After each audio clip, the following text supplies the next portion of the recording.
What's up, guys? Welcome back. So it's been a while since I picked up the camera, and I'm gonna go ahead and try to get this connected to the GoPro. Um, it's been a while, like I said. It's been about a week and a half since I picked up the camera, and honestly, I got very sick. A little backstory is I started the cleanse, the raw diet cleanse, just because I felt like my health was getting unhealthy. I was breathing very heavy. I noticed my just walking up the stairs in my house sucked at night, and it was time for a change, man.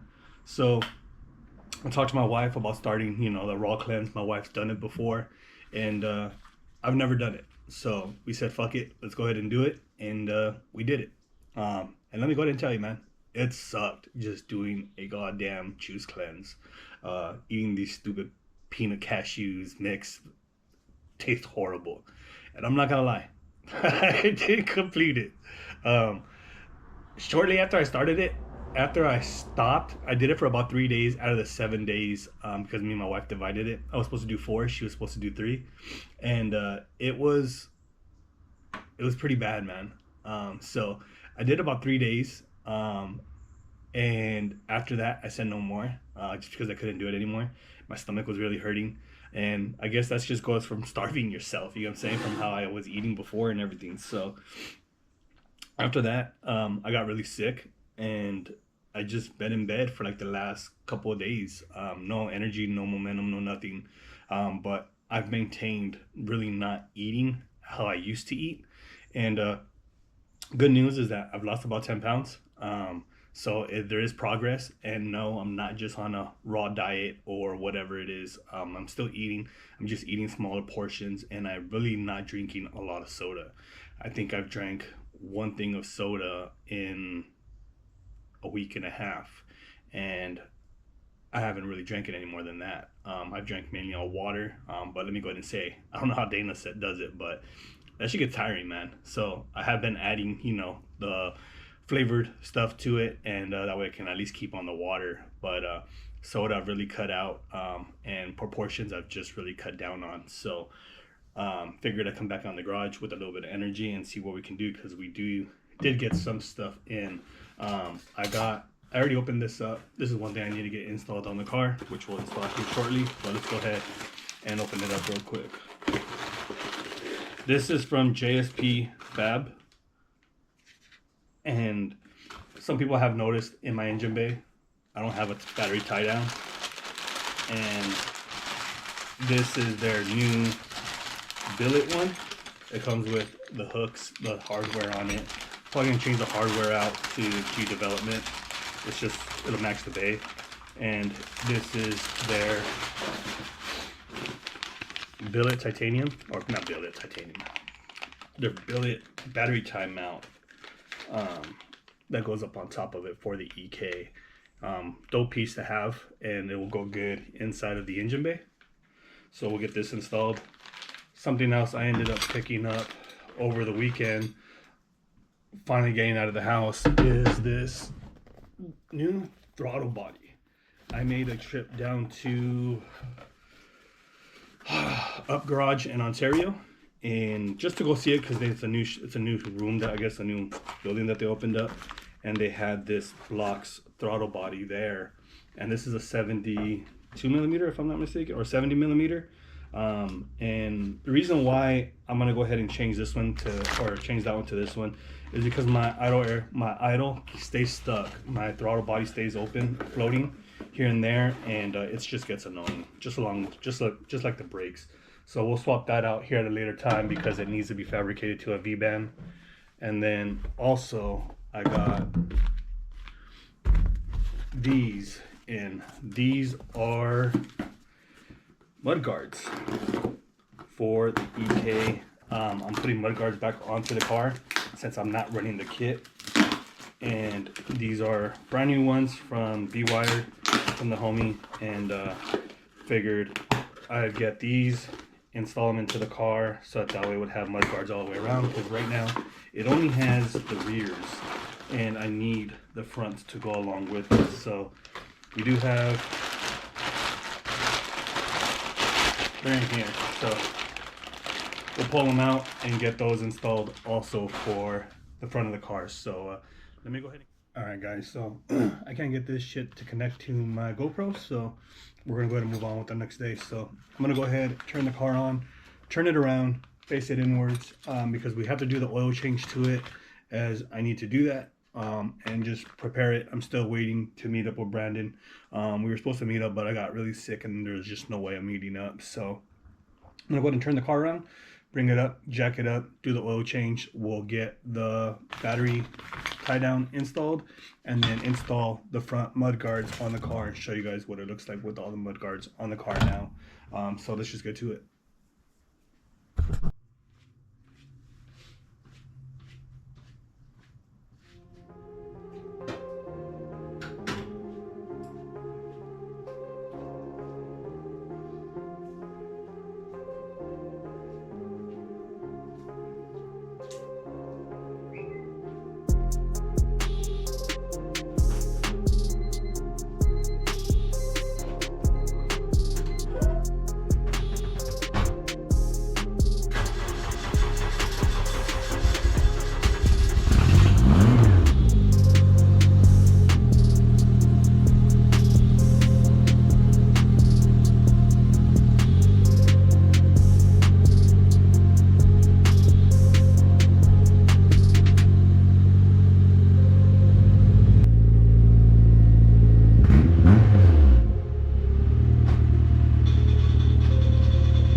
So I took off the oil cap, and it's a little bit milky in the inside. You can see it right there. But that's from the E85. It's not a blown head gasket or any of that stuff. Car doesn't overheat.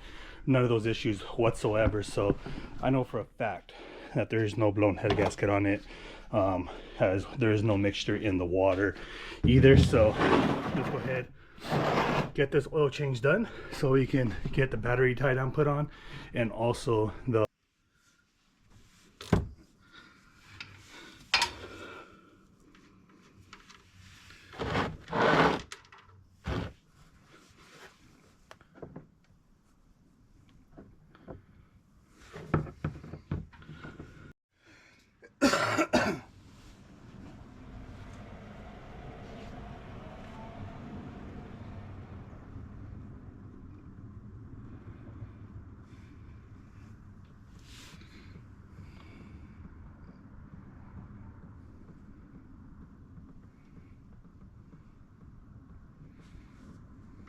oil doesn't feel bad. Doesn't look like it's metallic-y or anything like that. A little bit of E85, I guess, from sitting, because it's been a while since I've driven the car, about a week or so, week and a half. So not too bad, in all honesty.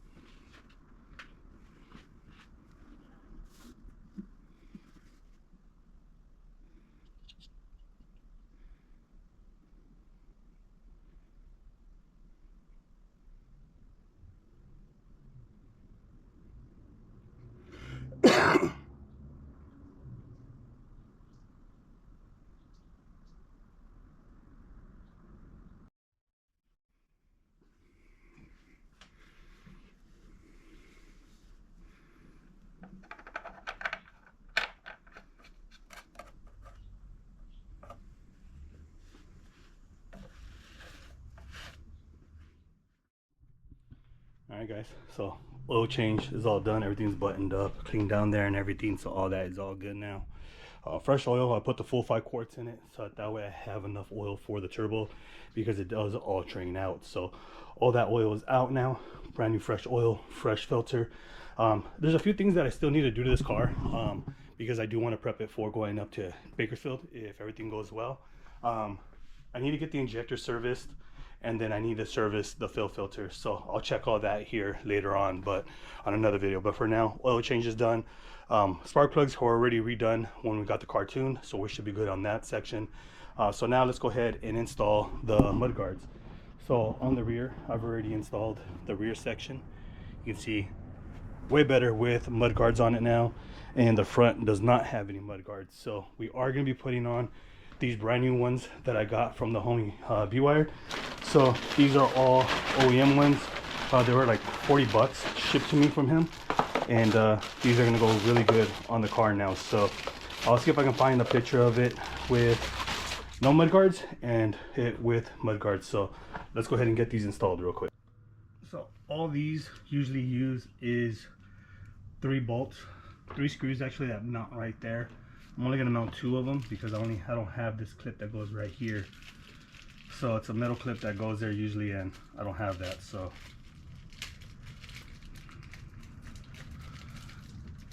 I hate these stupid little bags where they put so much tape around the whole damn thing. And literally all it is Phillips. And then these have these plastic clips that go in here. It looks like this one doesn't even have one here, and that one doesn't either. So let me go to see if I can find some clips for that real quick. All right, so I ended up finding these universal ones here for the screw to go in, and then I found these right here, C-clips. So what I'm gonna end up doing is putting the C-clip on the side skirt itself, and then the other one's already put on. I already put it behind here, behind the C-clip, or behind the side skirt, and hopefully this will be enough to mount everything, which looks like it should be. And then the third one goes to the C-clip. Looks like it's all mounting right.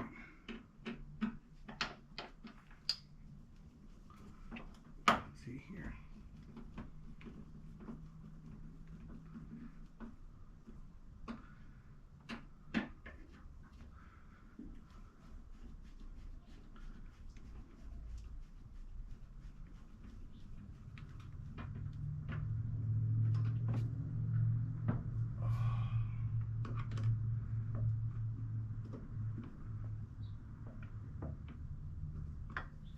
There we go. Side skirt's fully mounted to the mud guard. So mud guard's here. Thank God I found extra ones to put on with it, so we can do the other side if we need it. Most likely we are. Alright guys, got this side done as well. So both sides are done, and I'm not gonna lie, I'm a big fan of mud guards. I usually run mud guards on all my cars. It's just I just misplaced the ones that I had originally with the car. But since I was running the Mugen kit and the side skirts, you can't mount that section, so it was never really worth using. And even on the back, I did find the back ones here in my garage when we moved. So I'm not sure what happened to the other ones, but mud guards are on there at least. So I'm happy that mud guards are on all 4 corners now, and it'll just give it that extra added little oomph. You know what I'm saying? So happy with that. So let's go ahead and put the car back down, and then turn it on, let the oil circulate, and then add the battery tie down.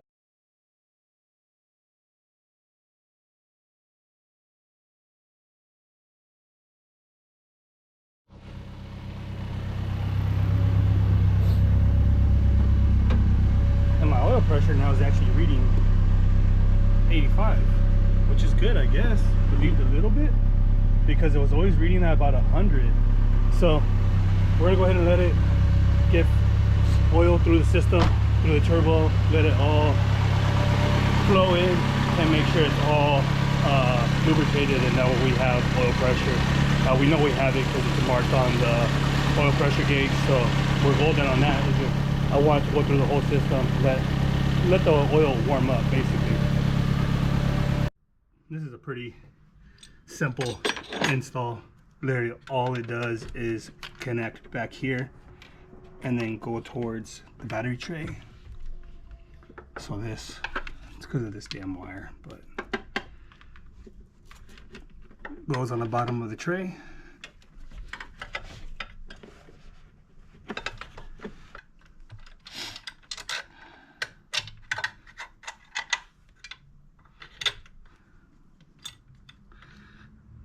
The thread pitch on these J hooks, they're not metric. I believe they're standard, so I can't put my titanium on it, unfortunately, but it is what it is. So that right there is the billet battery tie down. So now I can go to the track, no issues at all. It's tied down. So that was the main reason why I got it, because I needed a battery tie down for the setup. So I believe it's a 12, or could be a 10. Oh, it's a 10. So let me go ahead and tighten all this up, and I'll show you guys after it's all done. Alrighty guys, so we got the billet battery tie down installed, and literally just very simple install. I mean, it's not really hard to do or any of that stuff if you have the battery in the stock location, which I ended up putting, you guys know, because it used to be back here on the bottom of the bumper. But it both sound with 2 J hooks, and then 11mm thread pitch. Unfortunately, I wish that it should have been 10mm, but it is what it is. It's just more preference for me to keep everything 10mm, 12mm, 14mm, instead of having to look for that 11mm socket. You know what I'm saying? Since we're always losing 10mm, it might be an 11mm now. So now that's all installed. I did everything pretty much I needed to do in this video, which is do the oil change, install the mud guards on the car, and install that battery tie down, so that way when we go to the track, or if we go to the track here in the next month or so, we have all that secure. Battery is tied down and they can't get me for that, as it's not behind the bumper anymore. So that is all taken care of. I think I need to put a battery terminal kill switch somewhere on the car. I still need to figure that out. I gotta get with Dana with that to see if that needs to happen or what I need to do with that. But I do plan on taking this car, whether it's front wheel drive or all wheel drive. I'm hoping that it's going to be an all wheel drive, so that I can have everything put back together. I've been debating here recently to go to a Jag rear diff. After talking with Son from S1, he just recommends it because since I am blowing out axles and I'm doing all this stuff, he just says for me to sell the in-track diff and go with the Jag diff because they're a lot bulkier in axles. So that might be a future plan, maybe with the built motor, seeing how all that does, because we are going to be doing the tranny and doing everything else, and we'll have the diff and we'll have little things like that. So a lot to think about, guys. But there really isn't much I can do to the car right now, just because the car runs and drives perfectly fine.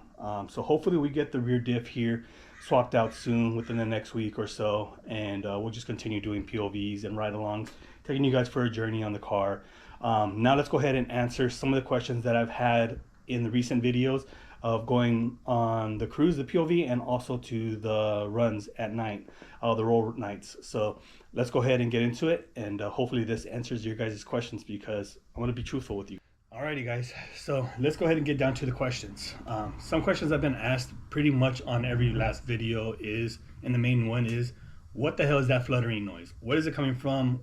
Why is it happening? And the answer honestly is, I don't know.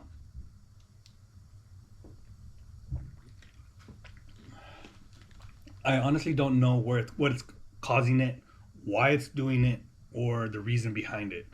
The car made the same thing, or did the same thing when we made 460 horsepower. Do I think it's because of too much back pressure? I don't think so. Could it be something wrong with my wastegate? Possibly. Is there something installed wrong? Possibly. I honestly don't know. From what I recognize, or from what I can remember when I put it together, it was put together exactly how it was told, and the car dynoed pretty fine, no issues on it, and we didn't have any issues whatsoever on it. You can hear it in the dyno, you can hear it driving, going into full boost, and something I do got to figure out, because it is annoying. So it is wastegate related. I don't think it's the manifold. It can't be the manifold. The car did the same, like I said, made lower horsepower, did the same thing, makes higher horsepower, does the same thing. But I will try to figure that out here once we get the new built motor in and we put the new Just TIG manifold in the car. Another question that I've been asked is, what is the difference like between all-wheel drive and front-wheel drive? And you guys can see in the videos, the last two videos, that I spin like a motherfucker on front-wheel drive. Granted, it has full air pressure on the tires, 32 psi, and they're not aired down, so that's the reason why I am spinning. I've never aired down on them to see how it would do, something I do need to check on it and practice and do a video on it and see how it reacts, but all in due time that will happen. All-wheel drive, you don't get no spinning. It literally just hooks and books and it's gone, and you guys can see that I don't have to do anything. Even with front-wheel drive, it still hooks to a certain point, but I am spinning until it decides to fully hook. Do I want to stay front-wheel drive? No. All-wheel drive is where it's at, and that's just being truthful. People can sit there and say, oh, you're not a driver, you're not this, and you're not that. That's all I gotta say. It's not about being a driver, front-wheel drive, all-wheel drive. Controlling an all-wheel drive is more of a pain in the ass than spinning and doing this, you get what I'm saying? At the end of the day, that's my preference, that's my suggestion. I'm not here to debate with anybody, but front-wheel drive is not where it's at. I like to go. I don't like spinning, and it is what it is. Next thing that I've been asked is, do I plan on attending any events coming up? And the answer is yes. Me and my brother, Dwayne, you guys seen on the last couple of videos on Dana's, he went up to NorCal and got his wagon all situated. So he's supposed to be going up to the dyno here. Hopefully I'll make it to the dyno with him soon, and that we can get a video for that. But we are planning to go to Bakersfield and have fun over there with all the homies and just chill and relax and just vibe out like we did last time with me and Dana. Also been asked, do I plan on attending any shootouts, Mexico shootouts? And the answer is I don't know. I have a lot to risk. I'm not saying those other people don't. I do have a lot to risk. I have a lot to where, for me, it's my license. If you guys know the whole backstory of my life, you guys know I didn't have a license for 10 plus years when I was younger. I made a whole life change of the way I was. And granted, with hard work and everything else, I got my license back and I moved up to getting a Class A license. And I became a truck driver for heavy equipment hauling. And that's just something I don't want to ever lose, just because if me being tired of being home, I don't want to do it anymore, I ever want to go back to driving, I have my license there as my security, and I can go back to driving. And that's just something that I don't ever plan on losing, or I don't ever want to lose. I am currently facing some stuff right now with CHP. Recently I got pulled over in my truck. He gave me some threats and everything else for my past, and something that I'm not down with, you know what I'm saying, using my past against me, and trying to make me feel some type of way just because you have a badge, and that shit don't work right with me. So I lost my temper and pretty much told him to go fuck himself. And at the end of the day, I told him that I would see him in court. So we'll see if he shows up, and if he shows up, then he shows up, and we're gonna fight it to the end, because I'm not gonna let some prick belittle me and try to put me down, you know what I'm saying, for a past, you know. And that's the reason why I call it the past, because I made tremendous progress in my future, and I looked forward to a better future, and which is why I'm continuing, always growing. So we'll see what happens here in the next couple of months when I do go to court, and see what happens with that. I'll keep you guys posted also, because again, it's just something I don't plan on risking, is my license. So as far as shootouts, I don't know. We'll see how things happen in Mexico. Maybe I will, maybe I won't, depending on the situation and how it is and how far. You guys see the ones we attend, maybe those. I just don't like the road course itself being so narrow, and especially with this car, you get what I'm saying. It's just really not worth it for me to lose so much money that I've invested into this car. But everybody has their own opinion, and may not say things a certain way, may not see it a certain way compared to how I see it. But we'll see how it goes, guys. I'm not gonna say yes and I'm not gonna say no at this point in time, but just except for we'll see what the future holds. But pretty much, guys, that is gonna wrap it up for today's video. Hopefully you guys did enjoy it. If you guys did, please comment, like, subscribe. Let me know down in the comments what you guys think. If you guys want to know any more questions, and I'll answer them. But with that being said, guys, we'll catch you guys on the next one. Till next time.